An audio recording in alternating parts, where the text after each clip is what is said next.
পঞ্চম অধ্যায় কর্মসন্ন্যাস 25 নম্বর শ্লোক।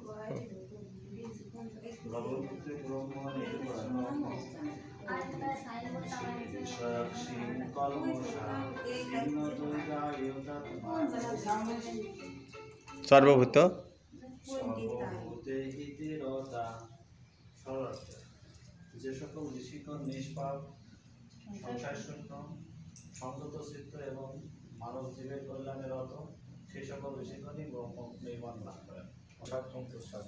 ওম নমো ভগবতে বাসুদেবায়। শ্রীমদ্ ভগবদ গীতা পঞ্চম অধ্যায় সন্ন্যাসী যোগ, কর্ম সন্ন্যাসী যোগ, 25 নম্বর শ্লোক।